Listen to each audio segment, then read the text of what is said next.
Sade's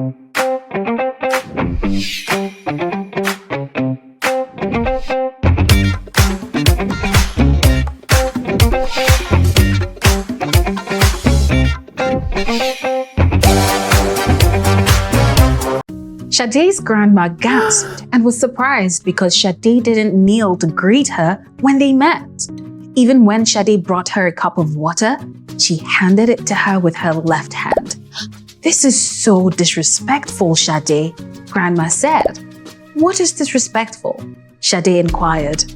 Grandma became even more troubled because she knew she had a lot to teach her. She told Sade to get a book from the library. The book was going to educate Sade about culture. I bet you want to read the content of the book too. Well, I have you covered. Let's read. The word culture can be synonymized with lifestyle. That is, the way people live at a particular time and place. No matter the different cultures practiced around the world, one thing remains. Everyone has a custom. Society must be guided by rules and norms. Some may even call it tradition. These norms vary from place to place.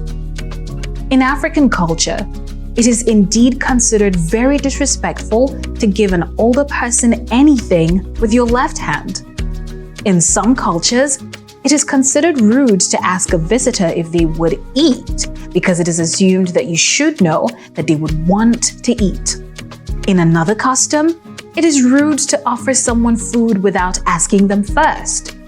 This brings people at an impasse. So the question is, in order not to offend anyone, what do we do? This is simple.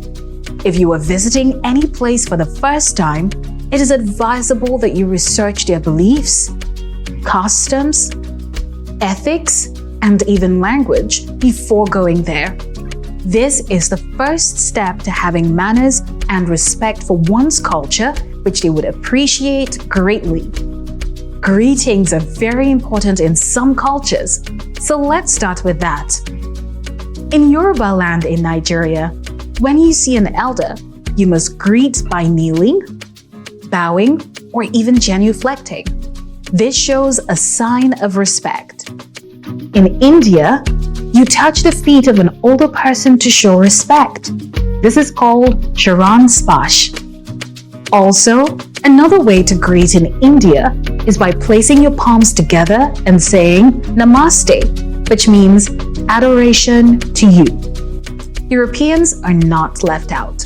Some countries like Portugal, Spain, and Italy greet one another by kissing on the cheek twice from right to left.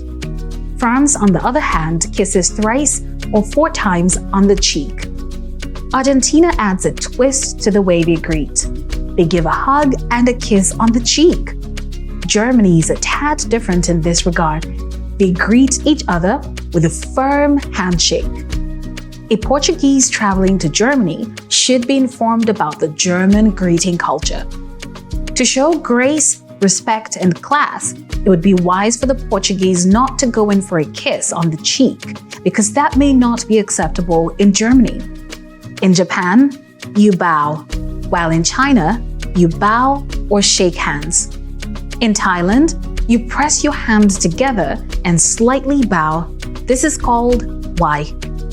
Persian Gulf countries like the UAE and Saudi Arabia greet one another by nose touching. That means one person's nose will touch the other person's nose. Fascinating. There are other countries with various ways of greeting one another to show respect. Doing more research this is called Charan Spash.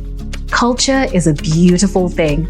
It is always interesting to learn about other people's cultures, food, languages, religious beliefs or lack thereof, dressings, and heritage. Observing these cultural differences shows that an individual is civil, knowledgeable, and cultured.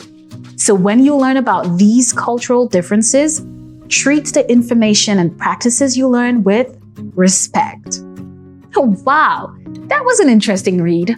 Culture is indeed our way of life, so treat it with respect. I bet Shadi would learn to appreciate her own culture. I'll see you in another lesson where we will learn more about some of the words we read today. See you there.